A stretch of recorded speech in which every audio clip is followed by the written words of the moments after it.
तसव्वुर करें आप अपने घर के गैराज में पुराना सामान साफ कर रहे हैं। आप एक डब्बा उठाते हैं और नीचे कुछ छोटे छोटे चूहों के फुजले दिखाई देते हैं। आप सोचते हैं कि यह सिर्फ गंदगी है, लेकिन अगर यही छोटी सी चीज एक ऐसे वायरस को अपने अंदर छुपाए हुए हो जो खामोशी से आपके फेफड़ों तक पहुंच जाए, तो यही चीज हीनिटा वायरस को खौफनाक बनाती है। हीनिटा वायरस कोई नया वायरस नहीं है। ये वायरसों का एक खानदान है जो ज्यादातर चूहों और चूहे नुमा जानवरों में पाया जाता है। ये जानवर बज़ाहिर बीमार नहीं लगते, लेकिन उनका पेशाब, फुजला, लुआब और घोंसले बनाने वाला मवाद वायरस फैला सकता है। इंसान इस वक्त मुतासिर हो सकता है जब खुश्क फुजला आगर्द हवा में उड़ने लगे। मसलन अगर कोई गैराज साफ करे, पुरानी जगह झाड़े या वैक्यूम इस्तेमाल करे, तो वायरस के नन्हे ज़र्रात हवा में शामिल हो सकते हैं और फिर सांस के जरिए सीधा फेफड़ों तक पहुंच सकते हैं। इसीलिए माहिरीन कहते हैं कि चूहों के फुजले को कभी खुश्क हालत में ना झाड़ें और ना ही वैक्यूम करें। असल खतरा सिर्फ चूहा देखना नहीं, असल खतरा वो चीज़ है जो चूहा पीछे छोड़ जाता है। आजकल हीनिटा वायरस दोबारा खबरों में है।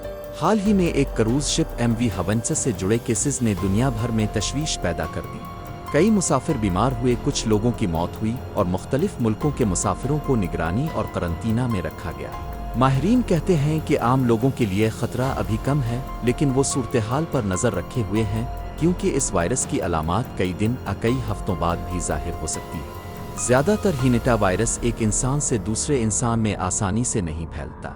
ये कोविड जैसा वायरस नहीं है, लेकिन इसका एक नायाब वर्जन जिसे एंडीज वायरस कहा जाता है, कुछ सूरतों में करीबी राब्ते से इंसानों में फैल सकता है, ख़ास तौर पर अगर लोग एक ही जगह रह रहे हों या जिस्मानी रतूबतों के करीब हों। इसी वजह से क्रूज शिप वाले केस ने लोगों को ज़्यादा खौफजदा किया। जहाज़ एक बंद माहौल होता है, लोग एक साथ सोते हैं, खाते हैं और एक दूसरे के बहुत करीब रहते हैं। अगर ऐसी जगह बीमारी फैल जाए तो हुक्काम फौरी हरकत में आते हैं। अगर किसी को हीनिटा वायरस हो जाए तो शुरू में ये आम फ्लू जैसा महसूस हो सकता है। बुखार, कमजोरी, जिस्म में दर्द, सर दर्द, चक्कर आना, सर्दी लगना, मतली, उल्टी, दस्त, पेट में दर्द। बहुत से लोग शुरू में समझते हैं कि शायद ये आम बीमारी है, लेकिन खतरनाक मरहला इस वक्त आता है जब वायरस फेफड़ों तक पहुंचने लगता है। इंसान को खांसी शुरू हो सकती है, सीने में दबाव महसूस हो सकता है, सांस लेना मुश्किल हो सकता है और यही मरहला जानलेवा साबित हो सकता है। इस बीमारी की शदीद शक्ल को हीनिटा वायरस पल्मोनरी सिंड्रोम कहा जाता है। इसमें फेफड़ों में पानी भर सकता है और जिस्म को ऑक्सीजन मिलना मुश्किल हो जाता है। अगर फौरी इलाज ना मिले तो मरीज की जान भी जा सकती है। तो इंसान खुद को महफूज कैसे रख सकता है? घर में चूहों को दाखिल होने से रोकें, दीवारों के सुराख बंद करें, खाने की चीज़ें बंद डब्बों में रखें, कचरा ढक कर रखें, गैराज, बेसमेंट और स्टोर रूम साफ रखें। अगर कहीं चूहों का फुजला हो तो पहले खिड़कियां खोलें, दस्ताने पहनें, डिसइंफेक्टेंट ब्लीच वाला पानी स्प्रे करें, कुछ देर इंतज़ार करें, फिर टिश्यू या पेपर टॉवल से एहतियात से साफ करें। तमाम गंदगी को बंद बैग में फेंक दें।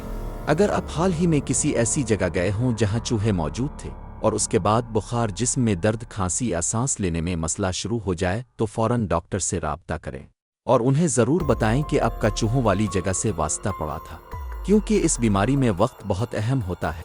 हीनिटा वायरस आम नहीं, लेकिन हकीकी खतरा ज़रूर है। लोगों को खौफजदा होने की ज़रूरत नहीं, लेकिन मोहतात रहने की ज़रूरत ज़रूर है। याद रखें, बहुत से लोग इस वायरस के बारे में इस वक्त जानते हैं जब बहुत देर हो चुकी होती है, क्योंकि शुरू की अलामात इतनी आम होती हैं कि इंसान उन्हें नज़रअंदाज कर देता है। इसीलिए अगर आप पुरानी झोंपड़ी के बन, गोदाम, बेसमेंट या बंद पड़ी जगह साफ कर रहे हों तो हमेशा एहतियात करें, ख़ास तौर पर ऐसी जगह जहां काफ़ी अरसे से सफाई ना हुई हो। सिर्फ चंद मिनट की लापरवाही कभी कभी ज़िंदगी भर का नुकसान बन सकती है। कभी कभी खतरा किसी बड़ी चीज़ से नहीं आता, कभी खतरा एक छोटे से कोने में पड़े चंद ज़र्रात से आता है। एक पुराना डब्बा, एक छुपा हुआ घोंसला, फर्श पर पड़ा मामूली सा फुजला और एक गलत सफाई। लाइक करें, शेयर करें और सब्सक्राइब करें मज़ीद अहम वीडियोज़ कल।